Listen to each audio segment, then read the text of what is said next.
Buster is the ball. You're done. Crystal's feeding him a little trap there, so burglars can't get in. Snazzy little thing. Dylan in there, don't know what he's doing. He's over there somewhere in the cattle shed, and his name is Buster. And Chauvet, Dylan, and I are going to feed him.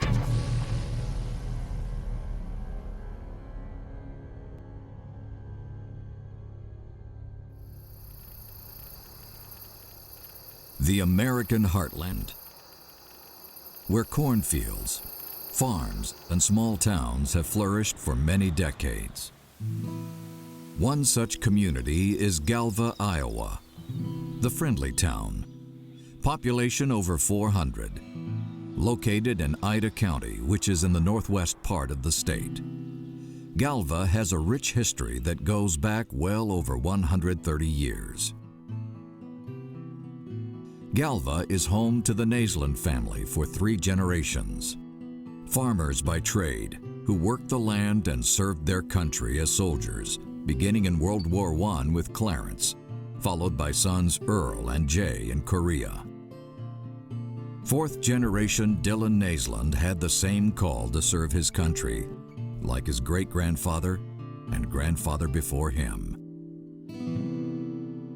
On a cold winter night, December 10th, 2012, on a gravel road south of Storm Lake, Iowa, Sergeant Dillion Donald Naisland, who had served 2 tours, one in Iraq, one in Afghanistan, and was slated for another tour of active duty in 2013, took his life. He suffered from post-traumatic stress disorder. He was 25 years old. This is his story.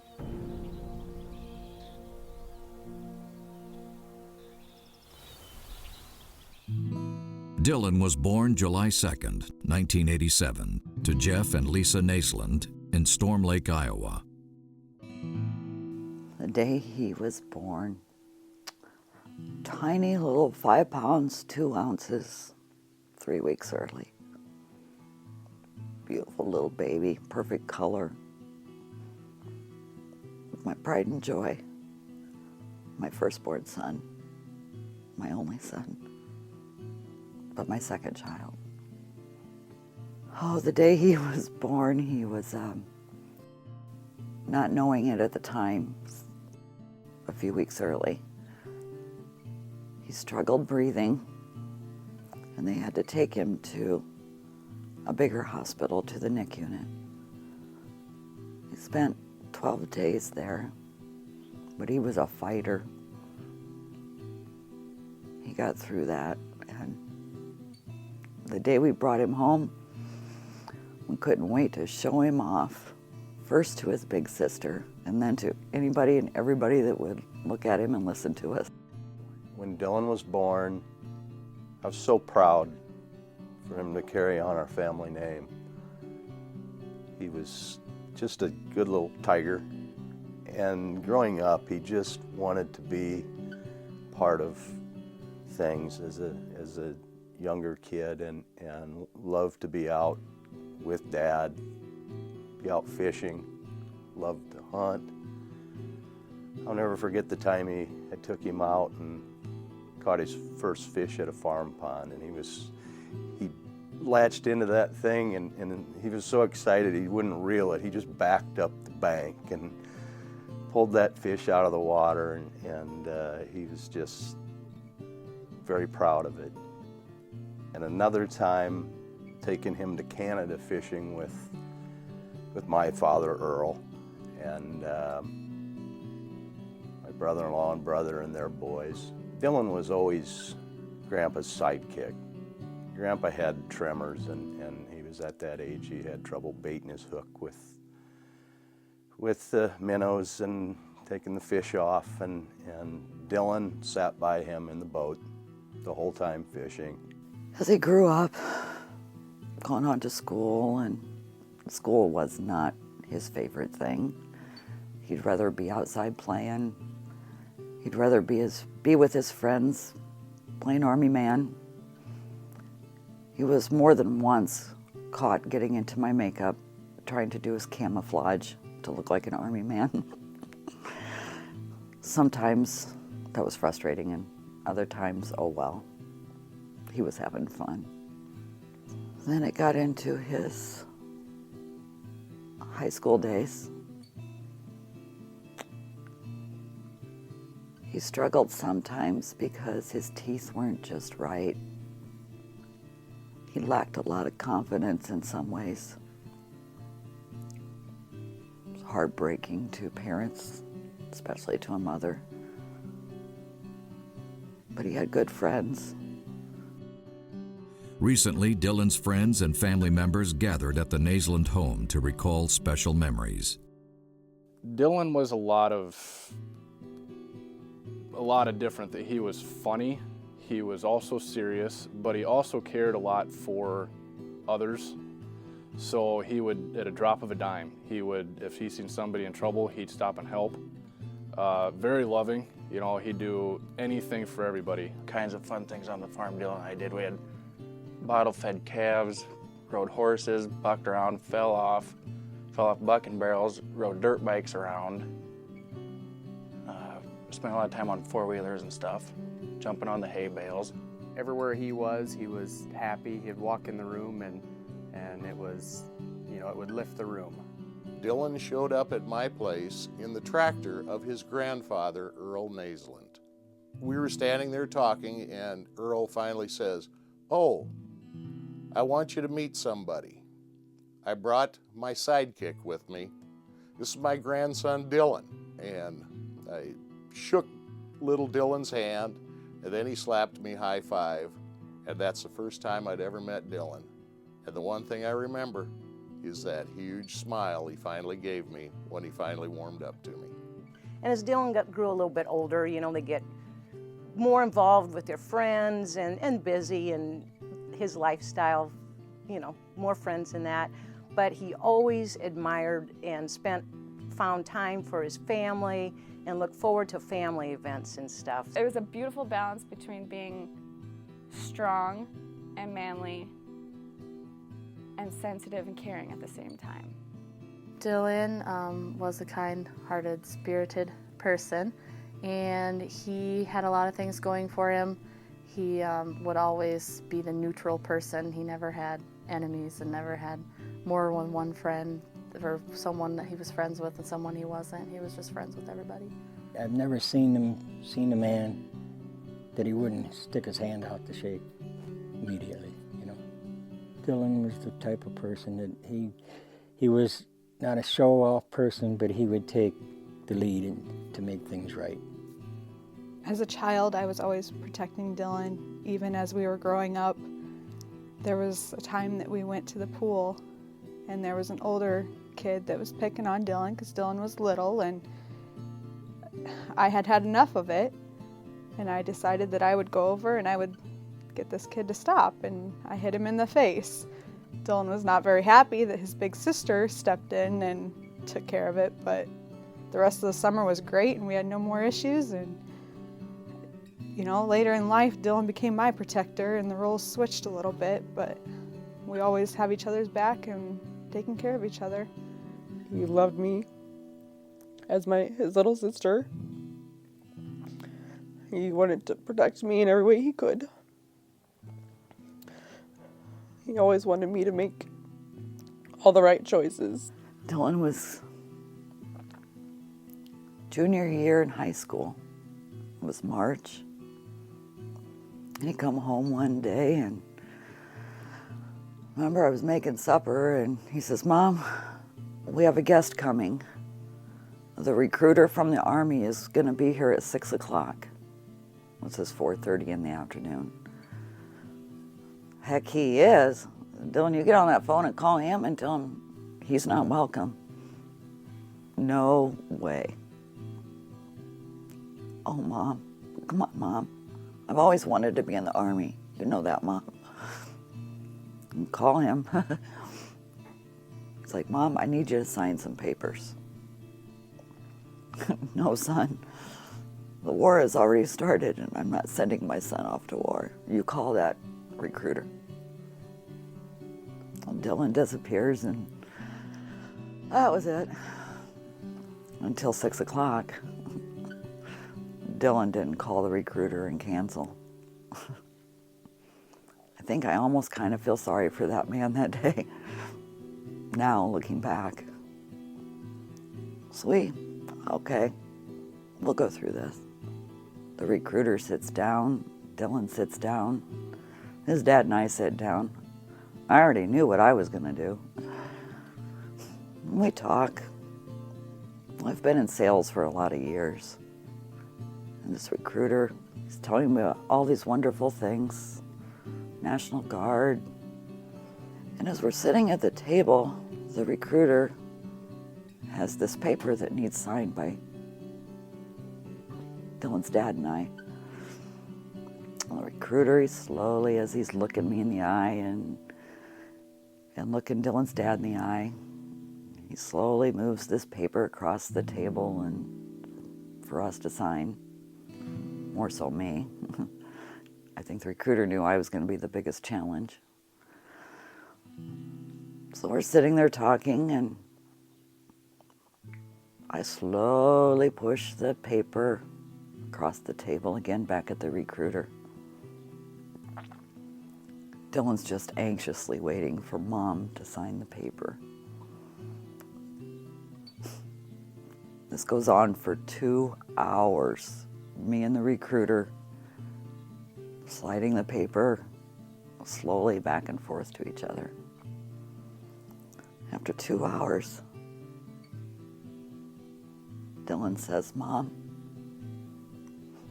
I want to go in the Army and I want to do this. I'm going to turn 18 in a couple months. Mom, I really want your blessing. Would you please sign it?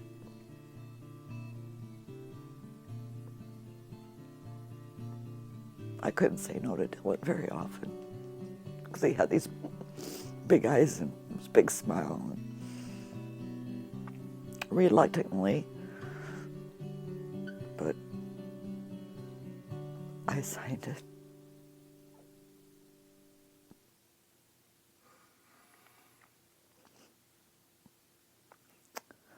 I smiled and shook the hand of the recruiter. Told my son I loved him. And I got up and walked away from the table. That summer, Dylan went off to basic training.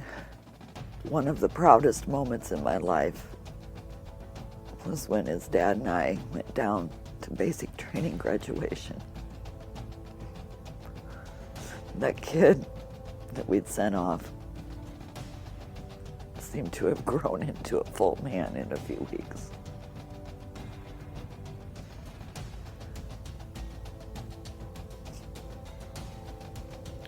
He comes back and he continues with his senior year in high school. My goodness, looking back now, that was just a kid. Dylan graduated from Galva Holstein High School in 2006. He finishes his senior year in high school, and then he went off to AIT, Army Infantry Training. Now keep in mind, infantry. Dylan, why couldn't you be a cook? Or something simple like, behind the lines. He said, Mom, you know me. I gotta be up front. I gotta be where the action's at. Couldn't argue it. That was Dylan. And then he was called up for Iraq. Dylan was deployed to Iraq in June of 2007 until May of 2008. I remember many times Dylan calling, usually late morning, early afternoon. Hey, Mama Bear, it's me, he'd say. It's my baby bear calling. Right now, he probably wouldn't be very happy for me to tell the world that we use those words, but he often called me Mama Bear. Mama parents me. Come back and he was pretty good. I don't think it was as bad as the next war he was called up to, which was the Afghan War. This is a stun grenade. Dillion deployed again to Afghanistan in August of 2010 until September of 2011. Flashbang. Think of these flashbangs is, they only got, hey, stop shooting. They only got like a 2.5 second, like, time to throw it. Versus grenades, have a 5 second.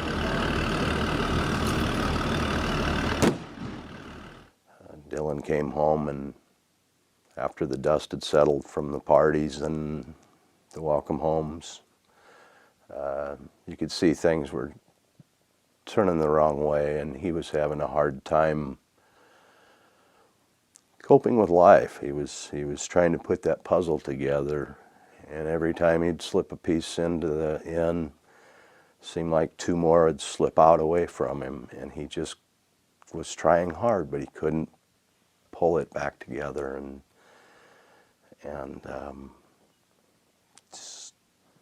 struggled with simple things. The welcome home parties were, I think, still talked about today. He had so many friends, and we have such wonderful family and lots of support. We all rallied around, had so joyous to see Dillion. But after a few months, and to me that's very important that the world knows it was months, something started to change in Dillion. Dillion seemed really depressed, and he was hurt inside.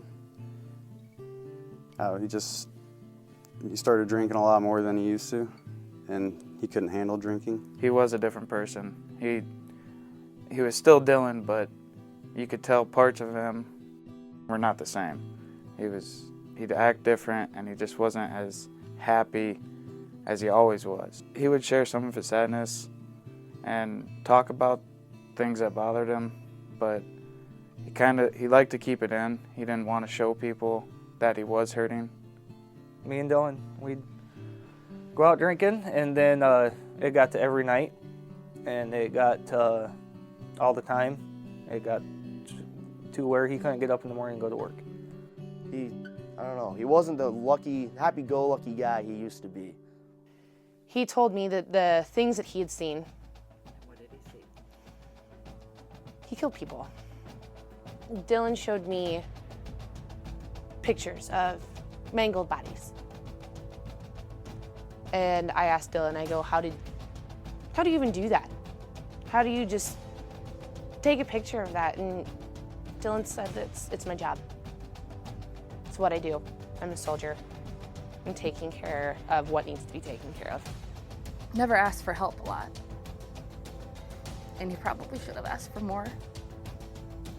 Dillion started drinking to control some of the issues that he was dealing with. He couldn't sleep at night. He was having nightmares, so he would drink in order to sleep. By the time he would fall asleep, he'd get into that deep sleep and he couldn't get up. He couldn't get up and go to work. I'd be going to work at 1:30 in the afternoon and he's still in bed. Prior to that, he would always want to babysit my kids when I went to work.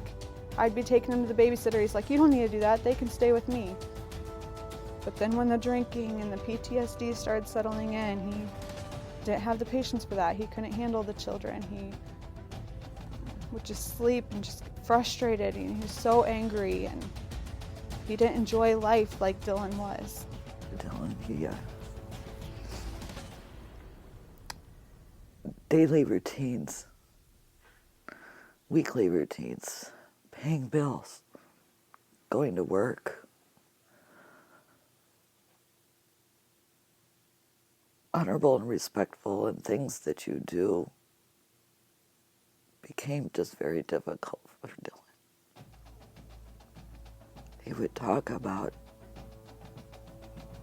having to kill the enemy, and in his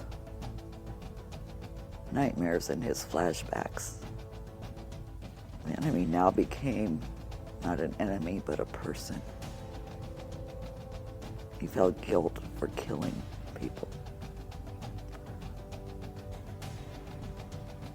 He had to kill these people in order to save his own life and his fellow comrades, and to protect us.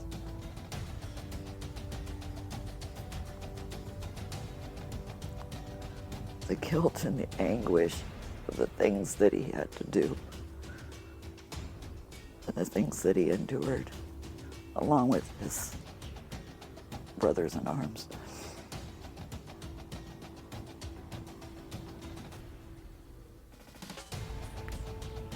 He could no longer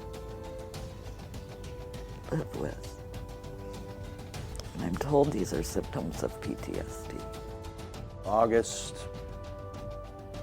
our daughter and son-in-law, Dylan was living with them at the time, and they noticed that there was definitely something wrong, and Dylan had actually had planned to end his life at that point. It was brought to our attention the night he came into our house. And he came in and said goodbye and left us a note. And luckily enough, I was kind of awake at the time he came in, and he was mad at me for waking up because he wanted us to just go back to bed because he already made his decision. We woke up to Dylan standing over our bed, giving us kisses goodbye. The noise that we had heard was Dylan upstairs giving our children kisses goodbye. It wasn't our daughter, it was Dylan. And we ended up taking him to the VA and getting him committed. And he wasn't there very many days, but he came home, and we monitored and tried, and we moved him back in home at home with us, and just couldn't. You can't put a leash on somebody either, and we tried helping. He was not able to go to work. He was drinking more. He was fighting the demons, and those demons took over, and he couldn't cope.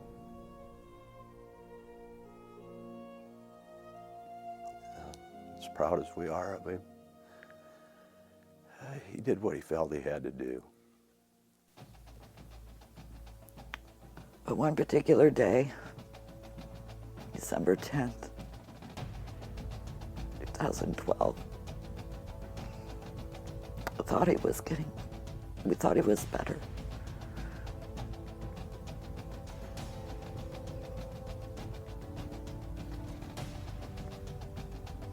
There was an issue as a parent that I had to go take care of with Dylan.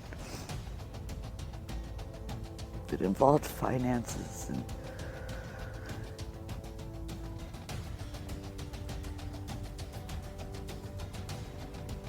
so I went and talked with Dylan about it that day. Actually, I like to say talked. I yelled.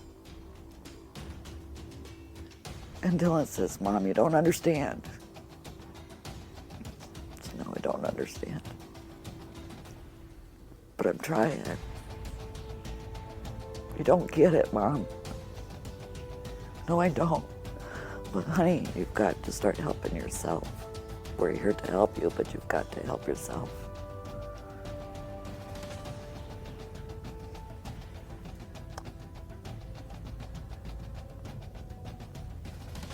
I left his house.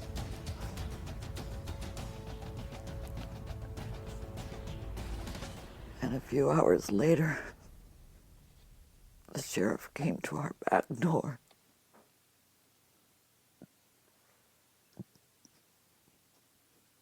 That became the worst day of my life. The sheriff came to the back door to let us know our son had just killed himself by shooting. The hardest and most lasting memory for the Naisland family was to go and identify Dillon's body and to hold him one more time. On Saturday, December 15th, 2012, Dillon's funeral service was held in the Upper Elementary School Gymnasium in Galva. An estimated 500 to 600 people were in attendance. Dillion received full military honors. The funeral was the hardest thing that I've ever had to do, and it was powerful. Suicide doesn't have to happen, that people can find hope and they can reach out to others, and that God's love is always there, no matter what. The military surrounded the Naisland family with full support. The following is a letter addressed to Dillion from his friend Adam Davis, as read by Paul Vogie. My goodbye. Dillion, my friend, I've started writing this I don't know how many times. I have tried writing poems to encompass everything that I know is Dillion Naisland. I've tried writing letters that express my anger and love towards you. Everything I come up with, however, falls short of what I feel is deserving of you. So finally I decided I will write you a goodbye, sir. I once heard a saying that stated, "Every raindrop can raise an ocean." I don't remember how this reference was used, but it has always stuck with me, and I believe I have finally found a meaning behind it. I believe it to mean that one itty-bitty, tiny thing can make the biggest difference in the world, just as you have done for so many, including me. I feel honored to consider you a friend, and you are like a brother to me. And anyone who was ever blessed with the opportunity to meet you should understand why I feel you made such a big difference. Even if those people only got a chance to meet you in passing, or a night out at the bar. You always made a great impact with your smile and laugh. You were always touching people with your kind heart and welcoming personality. You, my friend, are my raindrop that raised the ocean. Dillion, I don't need to know the details or understand what you were going through or why you did what you did, because I trust you, sir. And I always believe you did what you thought to be right. You were always putting yourself last, helping others, and saving their lives.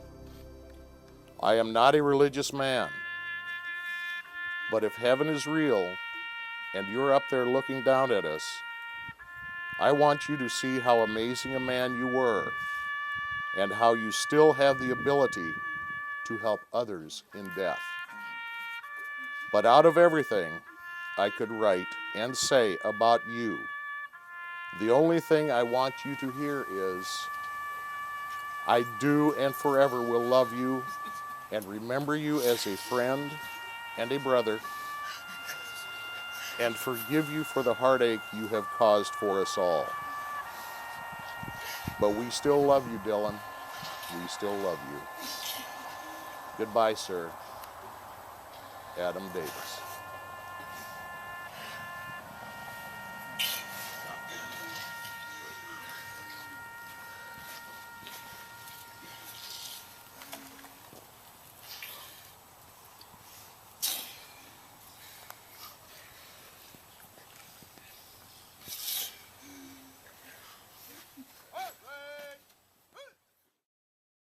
Three generations of Naislands have raised their families here. But now the home has taken on a different role. A memorial to Dillion.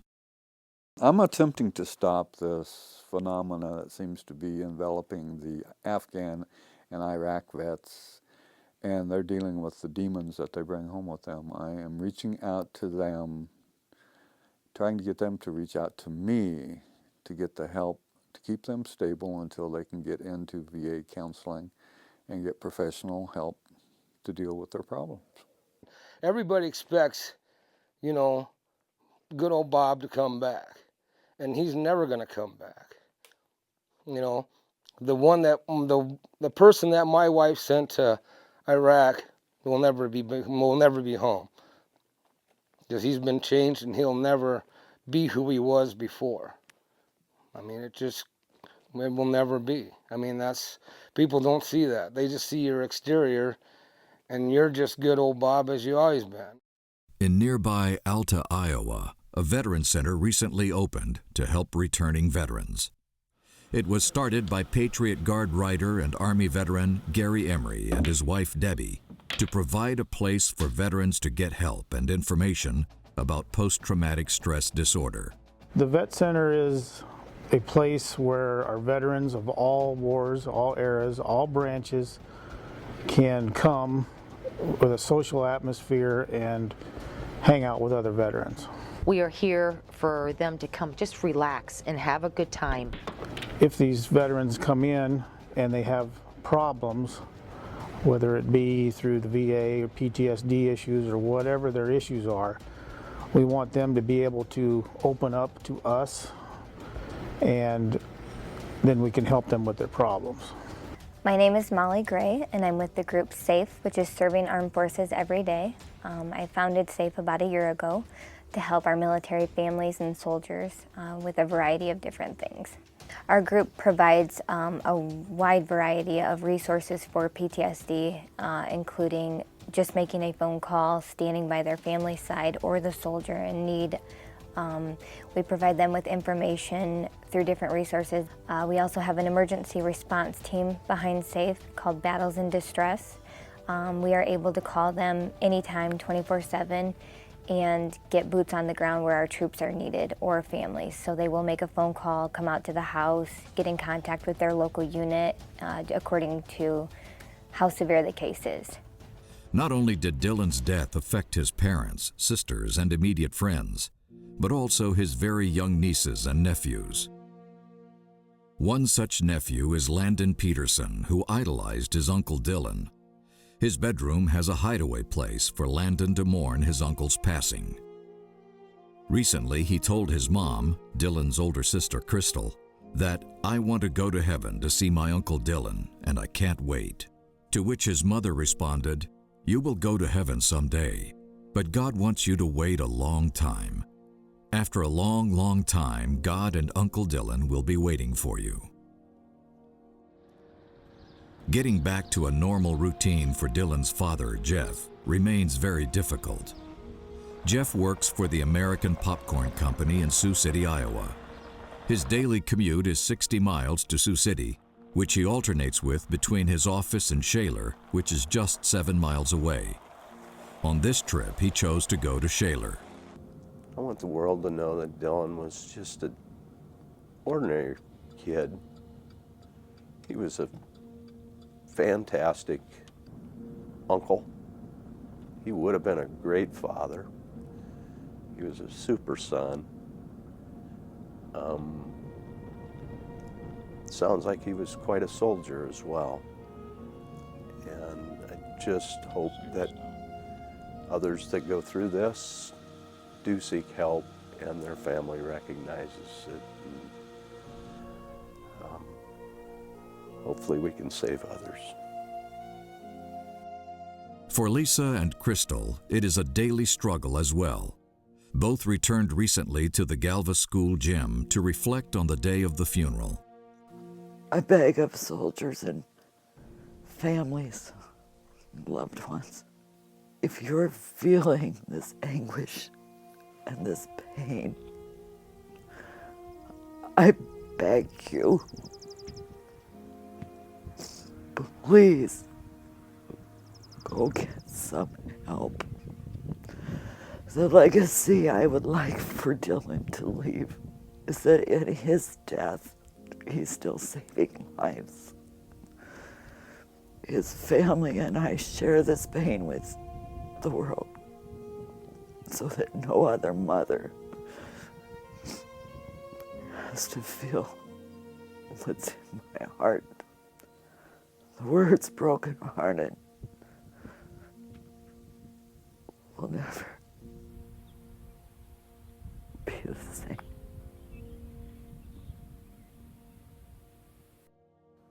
Dillon's grave is right next to his grandfather and grandmother, Earl and Lola Naysland. From there, the Naysland homestead can be seen in the distance. From their front porch, the cemetery can be viewed as well, a daily reminder of their loss.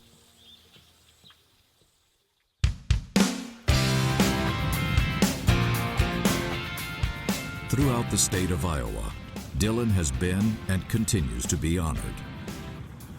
On a Sunday morning recently, the chapter of the Iowa Patriot Guard Riders showed up at the Naysland homestead to do an honor ride. They came from all over the state. Patriot Guard Riders was formed in 2005 as a deterrent for the WBC out of Kansas that protests the military funerals. It's done strictly by non-violent means, and what we do is we form a shield of motorcycles, bodies, and flags to keep the families from even noticing that the protesters are there. We do this by motorcycle generally, but you do not have to have a motorcycle to belong, and our mission in general is to show complete respect and honor to the families. Landon Peterson captured the moment. Hi, Landon.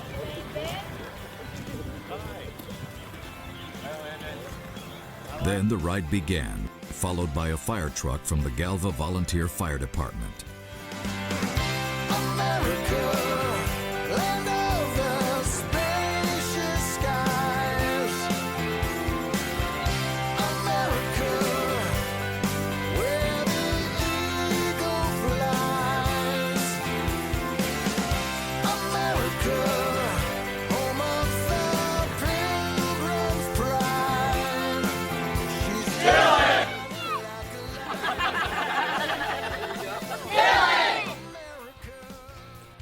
The Iowa Thunder 2013 ride honoring Dillon was held recently to honor him and all veterans.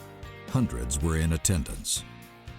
From every father to every son,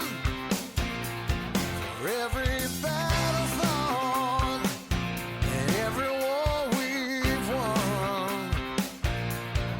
Yes, this home is one we made together, side by side. We believe in the dream. America, land of the spacious skies. America, where the eagle flies. America. I would love Dillon to be remembered as an American soldier. He was nothing but absolutely amazing. No matter how down and out you were, he'd come over, right away you were brightened up. Loved the outdoors, loved everybody he was around, enjoyed everything he did. I love him, and I'm gonna miss him. He had a huge heart.